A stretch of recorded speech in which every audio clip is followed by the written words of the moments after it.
Why the Earth must be kept as it is, according to the Galactic Federation. Hello again. Thank you for being here with me once more. I hope you are very well today. I am Marie.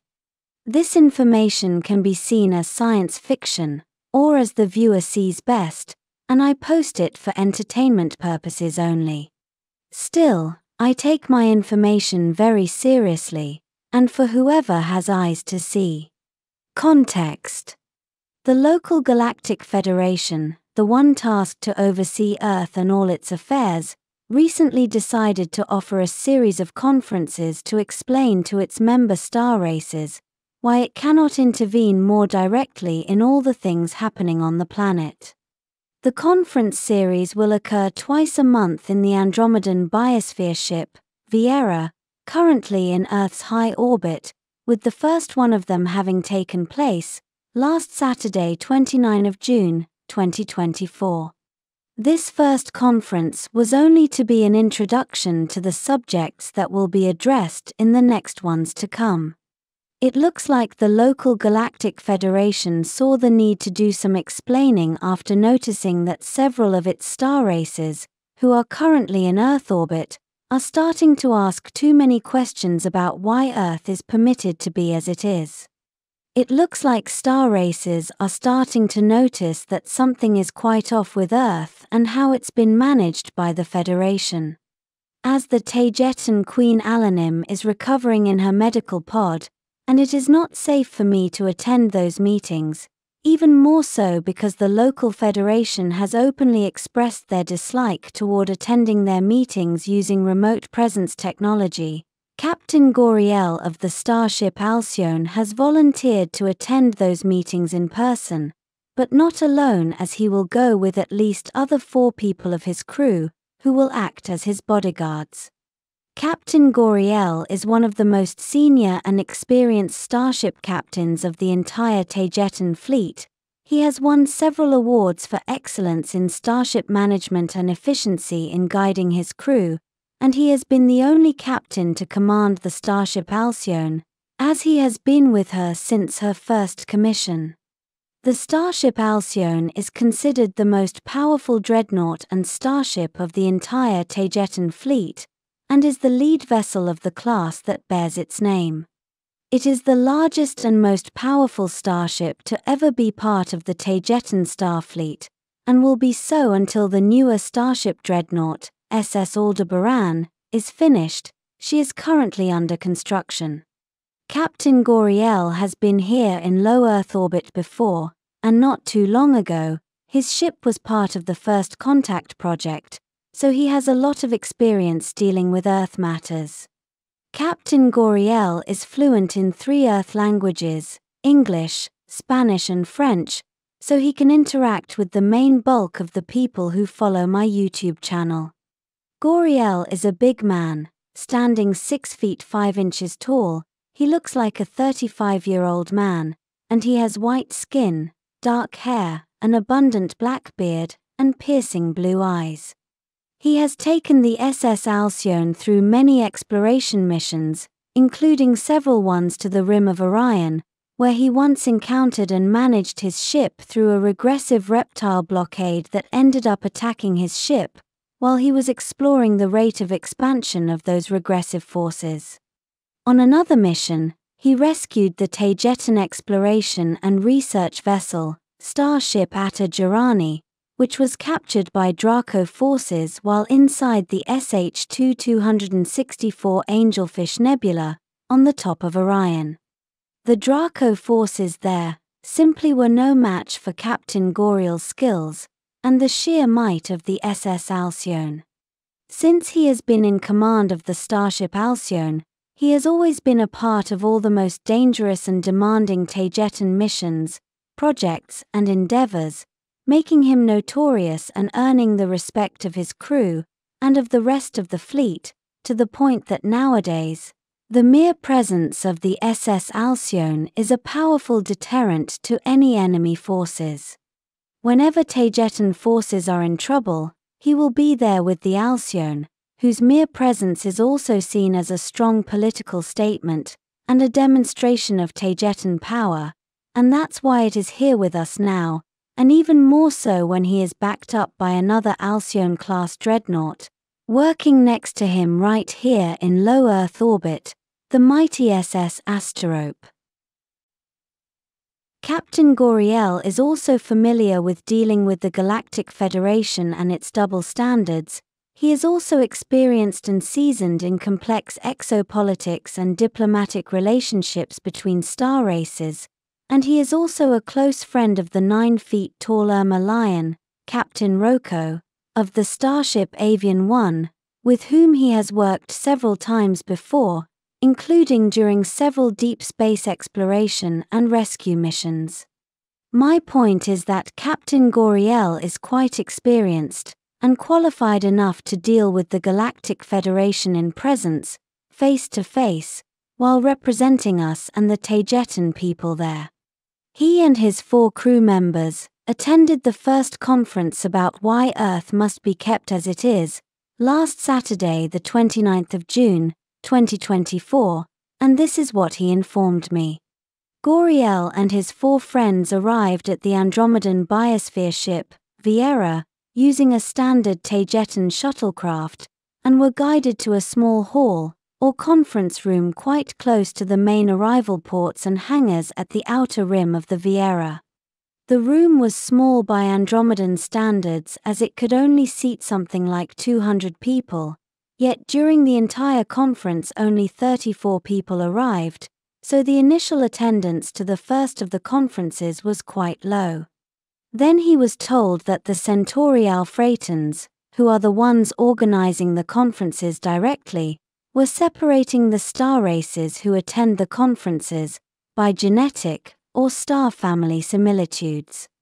Therefore, the 34 people who attended the conference room Gori'el and his friends only represented the races of Lyrian, or star human origin, and not all the attendees, of all other races, who were distributed in other conference rooms. I see this separation with much suspicion, because that way we cannot assess, or know how many races attended this series of conferences, nor can we know who, or how many they are. I see this as a separation strategy, to limit interaction and to prevent the races from organizing, and from calculating how many of them may be against the Galactic Federation policies regarding Earth. Of the 34 attendees to the Lyrian Space Human Conference Room, most of them were Centauri Alphaton, then there was a small Antarian detachment, and of course, our 5 Taygetan representatives. No other Lyrian space human star races attended this conference. The speaker and his 2 assistants were Centauri Alphatons, so no Slesia-Torthans nor Andromedans were present there at the time. After a short presentation about Galactic Federation transparency and its importance as the backbone of the most progressive and positive organization ever to exist, according to them of course. While they talked much like any demagogic human politician would do, they started to enumerate the main points why the Galactic Federation thinks Earth must be kept as it is, also stating that they will expand in detail and on every one of these topics, as the next conferences develop, as this one was only the introduction. And those topics come as no secret to all of us, and all of you who have been following my group for some time, and what I will enumerate next is not my opinion, nor is it of my group, although we may agree with many of the points stated by the Galactic Federation, at least partially, although we may also completely disagree with some other ones as well, and we will discuss them as we go along during this series of conferences. The first point, and the backbone of all Galactic Federation arguments on this subject, is the infamous, souls enter Earth of their own free will, and for the expansion of their own consciousness and awareness, as part of their spiritual progression and personal ascension. And all the hardship lived on Earth is only a tool to create an expansion of the soul, through the action of resistance. So, if Earth and its living conditions as an existential realm are improved, there would be no other place, no other playground where souls could go to experience that level of hardship and spiritual challenge.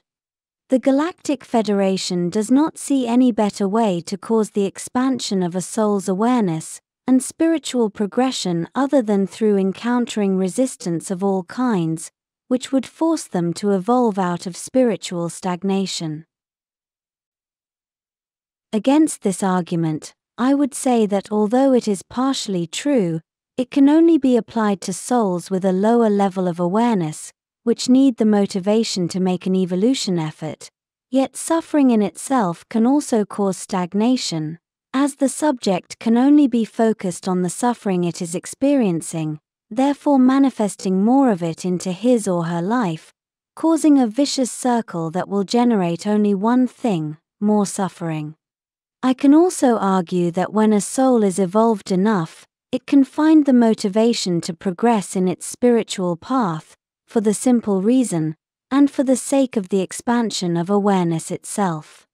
Where no suffering is needed, very much on the contrary, those advanced subjects need their peace and quiet to be able to evolve and be in a creative, high-frequency existential mental state.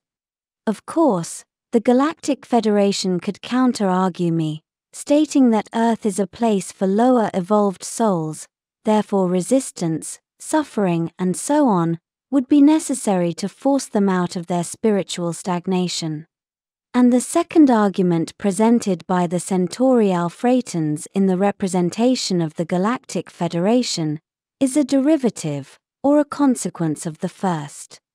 Earth and its grave problems, all its problems and all the mentality they create, force the Federation to isolate the planet so all that destructive mentality, including all its creations and manifestations, like tulpas and egregores, must be kept isolated from the rest of the galactic star community to prevent it from spreading and infecting other societies, who have already reached a high spiritual, moral, and ethical existential level. Thus leaving Earth and its values as a stand-alone realm, with laws and regulations, both legal and physical, that are only valid there, and do not apply elsewhere outside the planet. The third and last argument they presented is also a derivative of the first two. They state that as the planet is needed as a suffering realm for the expansion of souls, and as it has generated its own self-contained laws and regulations, it must also be kept isolated from the rest of the galactic star community, because if not kept that way, Earth and its realm, as it is, would collapse under the weight of its own lies, especially those that shape and form it. If more direct, non-guided communication and interaction existed between star races and humankind, the Earth and its matrix would collapse and would be absorbed, or assimilated into becoming any other progressive holistic planet. Therefore souls would not find any other place to incarnate in, for a short and spiritually nurturing experience based on strong duality. Those are the 3 points presented at the first introductory conference at the Vieira about why Earth should be kept as it is. As informed by the Centauri Alphratan Galactic Federation representatives, there will be more points, but they will be addressed in the next series of conferences which will be held twice a month. Captain Gori'el and his team will continue to attend the conferences. This will be all for today. As always, thank you for watching my video, and for liking, sharing, and subscribing for more. And I hope to see you here next time. With much love, your friend, Marie Swaruu.